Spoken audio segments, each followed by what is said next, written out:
Hey, ¿qué tal? Hoy vamos a hablar de un tema bastante distinto a las cosas que suelo traer normalmente al canal, porque la semana pasada me pasó una cosa bastante curiosa mientras estaba haciendo mi investigación sobre el sonido binaural. Os cuento un poco. Buscando sobre el sonido binaural, empecé a encontrar un montón de resultados sobre sonidos que podían curar todo tipo de dolencias, restaurar la paz mental, hacernos más inteligentes y demás. Y no os voy a mentir, esto me dio bastante curiosidad, así que me puse a investigar sobre el tema. Y como veía que aquí había jaleo, pues cogí mi mochila, metí 2 mudas de ropa, que es la cantidad máxima de ropa que se debe llevar a un viaje largo, y me dispuse a recorrer el mundo buscando estos sonidos mágicos que curan el cuerpo y el alma. Surqué los océanos, recorrí desiertos y selvas, leí textos antiquísimos olvidados y hablé con las personas más sabias que encontré en mi viaje. Solo que esto solo pasó en mi cabeza. En realidad estuve aquí todo el rato, pues buscando mucho en Google y bebiendo mucho café. Lo que pasa es que así contado pierde bastante la gracia, ¿no? El caso es que he visto muchas cosas muy interesantes y hoy quiero compartirlas con vosotros, así que dentro vídeo. Para analizar todo esto del sonido curativo tenemos que hacer un rápido repaso por la historia de la música. Esta, desde tiempos ancestrales, ha ido unida a la celebración de ceremonias religiosas. Podemos verlo en los ritos chamánicos y posteriormente en las religiones politeístas y después en las religiones monoteístas. En las culturas basadas en el chamanismo encontramos algo tremendamente interesante, y es que muchos pueblos desligados entre sí y repartidos por todo el mundo tienen una cultura musical similar. Los cantos tubanos o el canto de garganta mongol se basaba en imitar sonidos de la naturaleza que luego se utilizaban para hacer dormir a los bebés o apaciguar al ganado. Pero esto que se llama canto difónico también lo podemos encontrar en Sudáfrica, en la tribu de los Xhosa. Y la imitación de los sonidos de la naturaleza que les rodeaban era una característica fundamental en la música de la civilización maya. También se puede observar el uso de la percusión y la recitación repetitiva en los ritos tribales de Norteamérica. El canto de garganta está presente en la tradición de la cultura inuit de lo que hoy es Canadá. Y se puede encontrar también en los rituales que realizan las religiones dármicas como el hinduismo o el budismo, que están extendidas por toda Asia.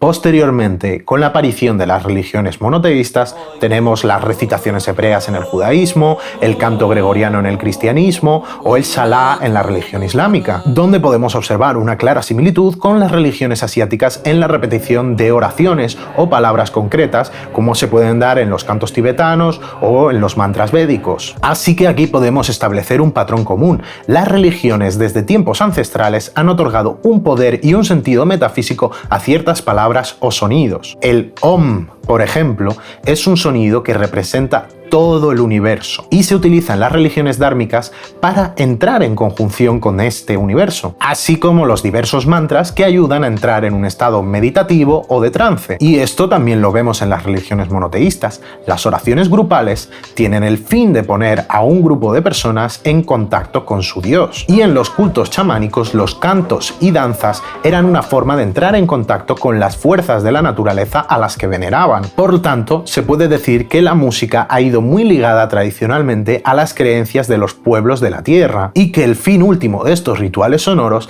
era alcanzar un estado de conciencia superior, ya fuera en el nirvana, hablando con Dios o invocando al espíritu del águila. Durante miles de años, el ser humano ha encontrado en los sonidos y en la música la forma de ponerse en contacto con sus creencias y de conseguir el deseo de trascender y unirse a algo más grande que uno mismo. Porque así funciona la fe. Las personas creyentes de cualquier culto o religión buscan a través de estos rituales ponerse en contacto con un estado de conciencia que les comunique con todo el universo que les rodea. En toda cultura humana, antes del desarrollo de la ciencia, la salud era un concepto que estaba muy unido a la religión y a las creencias mágicas. Por lo tanto, eran los chamanes los que realizaban la curación a través de rituales, y estar en contacto con una deidad te prevenía de la enfermedad o te ayudaba a superarla, y si no lo hacía, pues era un castigo o una prueba que te estaba poniendo el dios X y ala, apañado. El caso es que con el avance de la ciencia, la medicina y la religión se fueron desligando poco a poco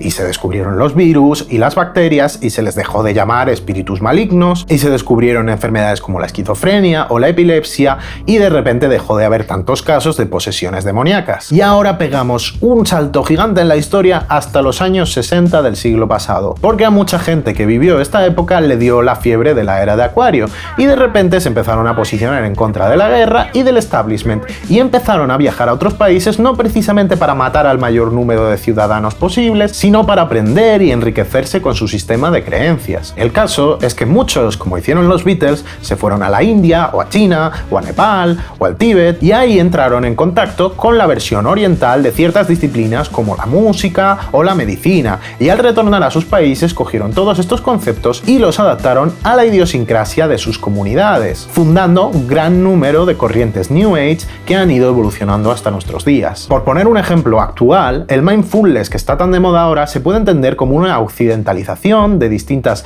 filosofías y prácticas budistas o hindúes. Pero a lo que quiero ir es a las terapias alternativas que utilizan el sonido o la música como elemento curativo, porque aquí hay mucha tela que cortar. Resumiendo, generalmente todas estas terapias se basan más o menos en los mismos principios, a saber, la Tierra, el universo y todos los elementos que lo componen tienen una frecuencia de vibración concreta y nosotros tenemos que armonizar la frecuencia de vibración de nuestro cuerpo y nuestra mente con ellos. Hay sonidos malos y sonidos buenos. Los primeros nos desafinan y nos alejan de esa resonancia natural y los segundos nos afinan y nos acercan a la resonancia del universo. Los armónicos son un tipo de sonidos de la naturaleza que nos sanan y nos ayudan a desbloquear energías y hay una serie de sonidos sagrados que ancestralmente se utilizan para curar todo tipo de dolencias. A ver, lo primero que tengo que decir es que yo no estoy en contra de las terapias alternativas si no pasan unas líneas que creo que no tienen que pasar.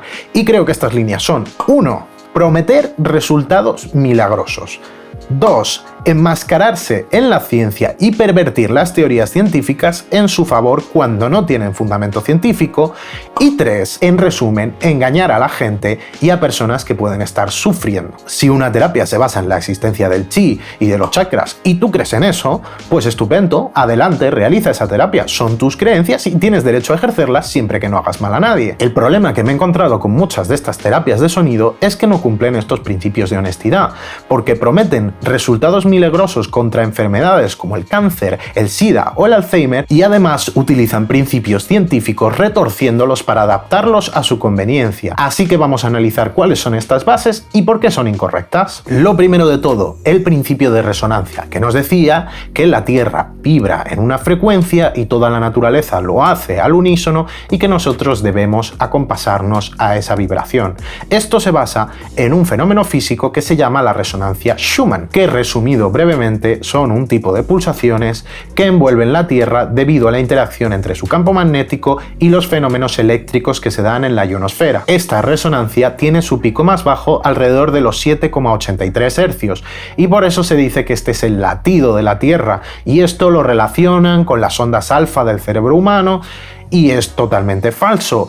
Y también dicen que estamos aumentando la frecuencia de ese pulso de la Tierra a través de las telecomunicaciones, lo cual es también totalmente falso. Pero eso ya entra dentro de las teorías de la conspiración del 5G que no vienen al cuento aquí ahora mismo. El caso es que este principio mezcla dos conceptos por el hecho de que son similares. Cuando hablamos de la resonancia Schumann, estamos hablando de una onda electromagnética, como la luz, las ondas de radio o las microondas, que por su naturaleza no necesitan un medio para propagarse. Es decir, que pueden viajar por el espacio sin necesidad de que haya aire ni ningún otro elemento que las transporte, cosa que el sonido no puede hacer porque se trata de otro tipo de onda, concretamente una onda mecánica que transporta energía a través de un medio físico. Por lo tanto, este principio no es válido porque con las ondas sonoras no podemos influir en las ondas electromagnéticas. La Tierra vibra, sí, y el cuerpo humano también vibra porque están formados de lo mismo, de moléculas cargadas energéticamente que se están moviendo, pero solo porque dos tipos distintos de ondas se expresen en la misma unidad de medición, que es el hercio, no significa que sean la misma cosa. Otro argumento que utilizan a su favor son los armónicos, que son una componente de la onda sonora, entre otro tipo de ondas, que supone una serie de frecuencias que vibran a la vez que la frecuencia fundamental cuando, por ejemplo, tocamos una nota en un instrumento. Cada material emite distintos armónicos y eso es lo que nos permite distinguir una misma nota que suena en una misma frecuencia cuando se toca en un piano, en un violín o en una trompeta. Según estas terapias de sonido, existen sonidos armónicos y sonidos inarmónicos. Y esto es cierto, pero estas otorgan la categoría de sonidos armónicos a los que están producidos por instrumentos que estén hechos de materiales naturales como un cuenco tibetano o un didgeridoo, y catalogan como sonidos inarmónicos otros sonidos más artificiales como por ejemplo el ruido del tráfico. El problema es que el sonido de un aspirador o de un motor también tiene una componente armónica y por ejemplo un tambor es un sonido inarmónico. También afirman que estos armónicos tienen una influencia sobre el agua y que proyectando esos sonidos hacia nosotros pueden reordenar las moléculas de agua de nuestro cuerpo. Y para ello se basan en el experimento de someter agua a distintas frecuencias y observar las formas geométricas que se forman en ella. Esto ocurre porque el agua se ve sometida a la energía de las ondas vibratorias que le rodean y la moldean luchando con la tensión superficial que tiene el agua. Si aumentamos mucho la frecuencia, conseguiremos romper esa tensión superficial del agua y a disgregar todas esas formas a las que estaba sometida el agua. El problema que tiene esto es que la densidad del agua no es algo fijo, depende de la temperatura, de la presión atmosférica, de la salinidad, así que si alteramos alguna de estas variables, el agua se comportará de una forma distinta. Una vez más, se recurre a la simplificación de decir que el agua es algo invariable e inalterable, al igual que pensar que todo lo que se mide en hercios es lo mismo. Y llega el momento de hablar de las frecuencias sagradas y sanadoras, de la música afinada a 432 hercios y de los estudios científicos que respaldan todo esto. Pero por desgracia el vídeo ya me está quedando muy largo,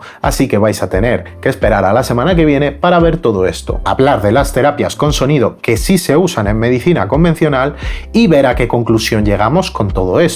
Así que suscribíos al canal y activad las notificaciones para poder ver a dónde llegamos la semana que viene con todo este lío de las terapias de sonido, que yo me voy yendo ya. Así que nada, un besi.